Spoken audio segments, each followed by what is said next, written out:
Untuk memenuhi tugas besar dan juga UAS mata kuliah studio perancangan terpadu 3 yang diampu oleh Pak Estar Putra Akbar, Pak Muhammad Ilmi, dan juga Pak Dede Irwan. Di sini saya akan mempresentasikan perancangan sekolah menengah kejuruan di bidang perhotelan menggunakan pendekatan arsitektur hijau. Kelompok kami terdiri dari saya sendiri, Hieronymus Bambang Prawoso, yang kedua ada Muhammad Rizky Raul, yang ketiga Ugi Johari Mandala, dan juga Nicholas Derino. Yang pertama ada studi literatur, definisi. Menyatakan pendidikan kejuruan adalah pendidikan khusus yang program-programnya dapat dipilih untuk siapapun yang tertarik untuk mempersiapkan diri dalam bekerja. Yang kedua, tujuan dari SMK adalah menyiapkan peserta didik agar dapat bekerja baik secara mandiri atau mengisi lapangan pekerjaan yang ada di dunia usaha dan industri. Kedua, membekali peserta didik agar mampu memilih karir ulet dan gigih dalam berkompetensi dan mampu mengembangkan sikap profesional dalam bidang keahlian yang diminati. Yang ketiga adalah membekali peserta didik dengan ilmu pengetahuan dan teknologi agar mampu mengembangkan diri sendiri melalui jenjang pendidikan yang lebih tinggi. Berdasarkan uraian di atas, dapat disimpulkan bahwa tujuan sekolah menengah kejuruan mempersiapkan peserta didik dengan membekali pengetahuan dan keterampilan untuk dapat sesuai dengan keahlian daya saing yang tinggi untuk memasuki dunia kerja. Khusus bagi sekolah menengah kejuruan, bertujuan mengutamakan penyiapan siswa untuk memasuki lapangan kerja dan mengembangkan sikap profesional. Untuk jenis SMK yang dirancang di bidang keahlian pariwisata. Yang pertama adalah program keahlian perhotelan dan jasa pariwisata, yaitu jurusan perhotelan. Tujuan kompetensi keahlian perhotelan. Akomodasi perhotelan adalah kompetensi keahlian di bawah bidang studi keahlian pariwisata dengan terkonsentrasi pada program studi keahlian perhotelan dan jasa pariwisata yang menekan keahlian pada bidang penguasaan informasi dan kemampuan tentang akomodasi perhotelan, pengelolaan dan penyelenggaraan akomodasi. Tujuan kompetensi keahlian perhotelan adalah membekali peserta didik dengan keterampilan, pengetahuan dan sikap agar kompeten dalam hal berikut: melaksanakan pekerjaan di lingkup front office, melaksanakan pekerjaan di lingkup housekeeping, melaksanakan pekerjaan di lingkup food and beverage service, melaksanakan pekerjaan di lingkup laundry hotel. Yang kedua ada program keahlian kuliner, yaitu Tata Boga, jurusan Tata Boga. Tujuan kompetensi keahlian Tata Boga. Secara khusus tujuan kompetensi keahlian Tata Boga adalah membekali peserta didik dengan keterampilan, pengetahuan dan sikap agar kompeten dalam mengelola dan menyajikan makanan kontinental yang terdiri dari makanan pembuka, makanan utama dan makanan penutup. Mengelola dan menyajikan makanan Indonesia yang terdiri dari makanan pembuka, makanan pokok, lauk pauk dan makanan penutup. Melayani makan dan minum baik di restoran maupun di kamar utama, serta menata meja makan dan meja prasmanan. Mengelola dan menyajikan aneka minuman non-alkohol. Dan terakhir, mengorganisir operasi pelayanan makan dan minum di restoran. Kompetensi keahlian yang diajarkan: pengetahuan bahan makan, ilmu gizi, boga dasar, sanitasi, pengolahan dan penyajian makanan, pengolahan produk pastry bakery, pengolahan cake dan kue Indonesia, pelayanan makanan dan minuman. Yang ketiga, program keahlian tata busana atau jurusan tata busana. Tujuan program keahlian tata busana mempersiapkan peserta didik menjadi manusia yang produktif, mampu bekerja mandiri dan dapat diserap oleh sebagai tenaga kerja tingkat menengah sesuai dengan kompetensi yang dimilikinya. Memberikan pembekalan agar mampu berkarir ulet dan giat dalam berkompetensi, mampu beradaptasi di lingkungan kerja dan dapat mengembangkan sikap profesional sesuai kompetensi yang dimilikinya. Lingkup pekerjaan: customer, penjahit, tukang potong, pembuat pola, pekerja pada bagian finishing, penghias busana, pembuat pelengkap busana, garment atau konveksi operator atau pembantu operator pada bagian trimming, preparing, ticketing, sewing, finishing, dan terakhir picking dan labeling. Berikut adalah studi kasusnya.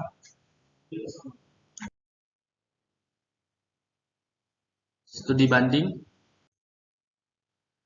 Lalu masuk ke analisa tapak, peraturan zonasi.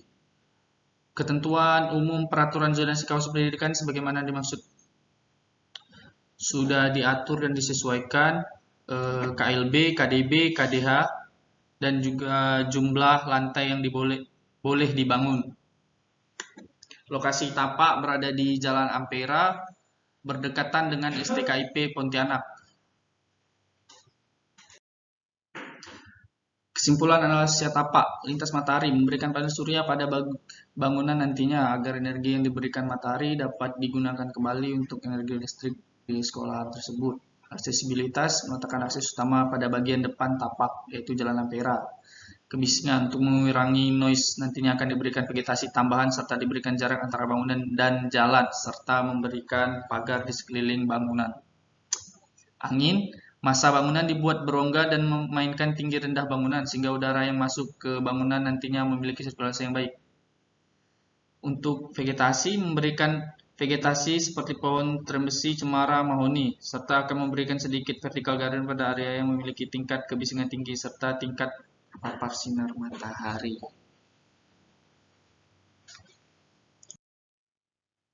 Pertimbangan karakter.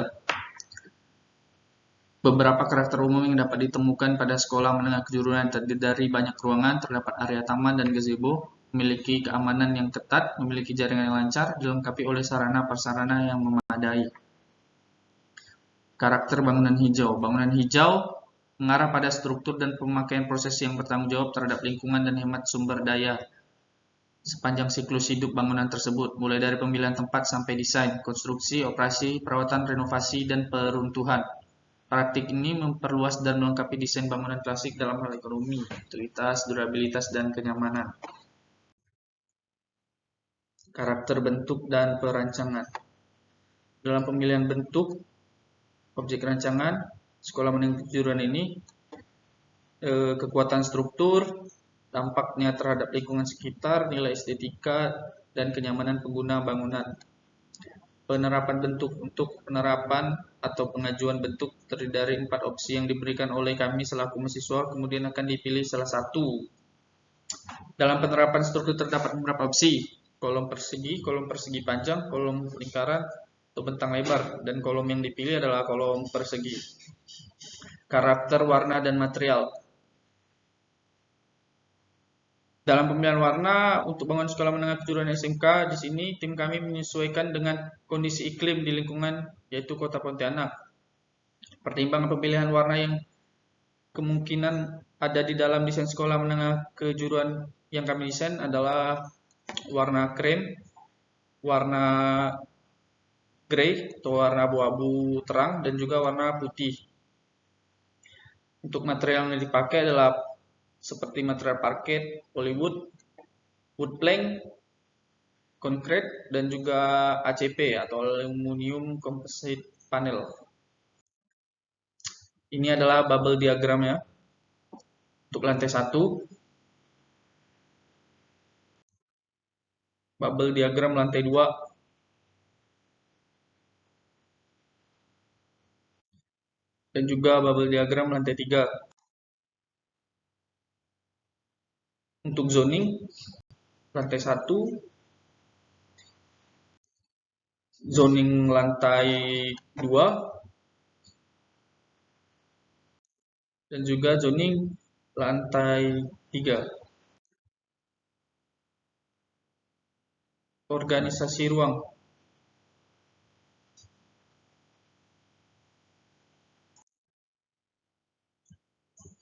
Hubungan ruang lantai 2, kemudian lantai 3. Untuk konsep rancangan bangunan sendiri menyesuaikan dengan bentuk tapak, dan ini adalah transformasi yang terjadi pada bentuk bangunan dari persegi, kemudian bagian tengah dihilangkan, di bagian sebelah kiri dihilangkan juga, lalu ditambah pada area depan yang berwarna hijau. Ini adalah situasi dari bangunan yang telah kami desain.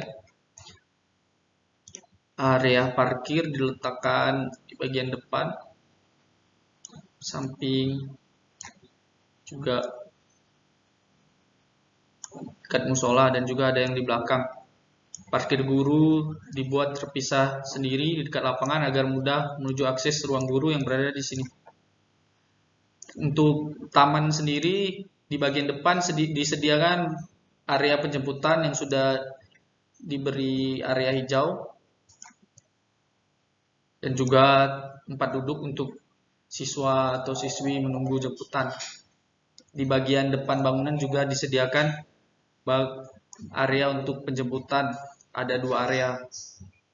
Lalu untuk parkiran mobil diberi di area tengah.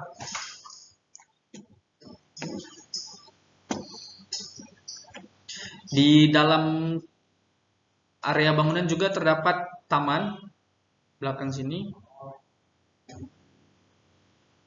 mengusung konsep seperti konsep-konsep di coffee shop.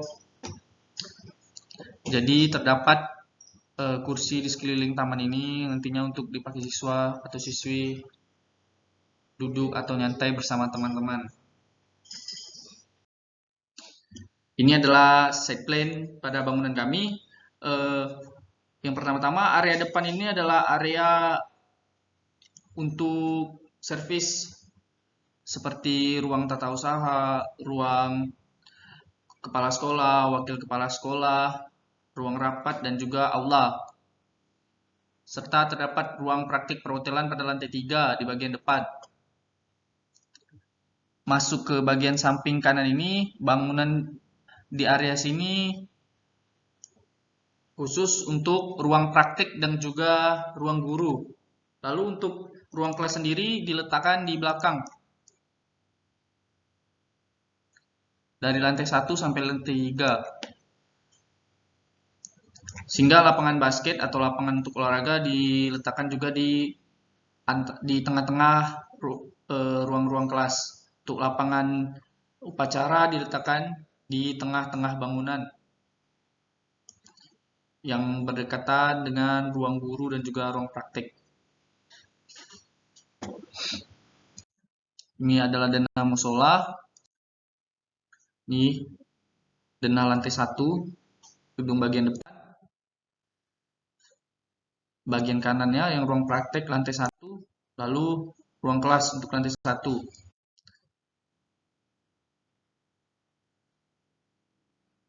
Untuk lantai 2-nya, lantai 3,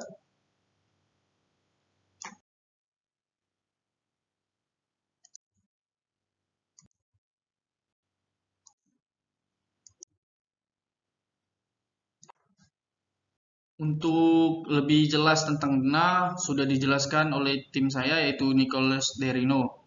Lalu yang saya jelaskan di sini juga ada tampak. Ini adalah tampak samping kiri, samping kanan, depan, dan juga tampak belakang. Ini adalah hasil rendering. Penggunaan ACV lebih banyak pada muka bangunan seperti yang terlihat pada di render, menggunakan partisi kayu sehingga melindungi bangunan dari sinar matahari sore. Konsep bangunan sendiri mengusung konsep modern minimalis dengan pendekatan arsitektur hijau.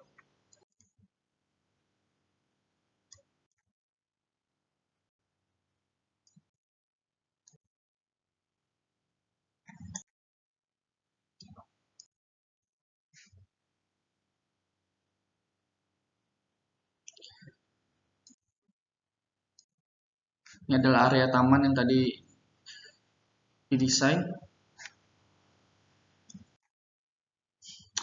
Pemberian double skin fasad pada area-area yang terpapar sinar matahari langsung.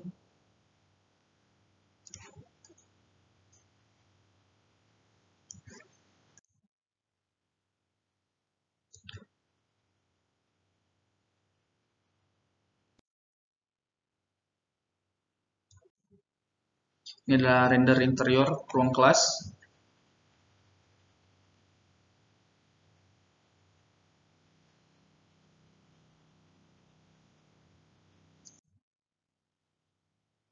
Di sini kelas masih menggunakan ventilasi untuk memudahkan udara masuk ke dalam ruangan. Biasa disebut juga cross ventilation. Ini adalah render ruang capsek.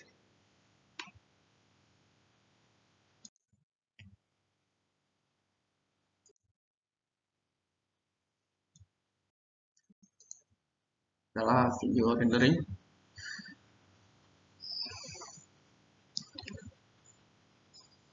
Konsep bangunan sendiri sudah menerapkan beberapa pendekatan arsitektur hijau. Seperti pada area sini menggunakan grass block untuk memudahkan penyerapan air, sehingga nantinya jika curah hujan yang tinggi, area tidak mudah banjir.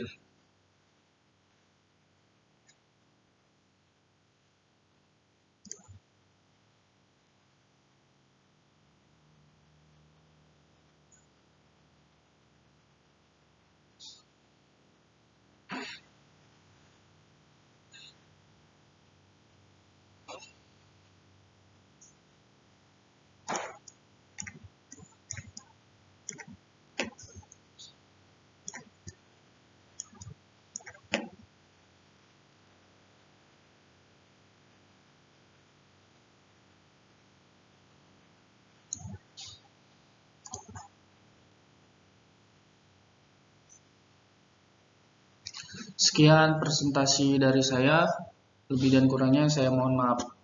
Terima kasih.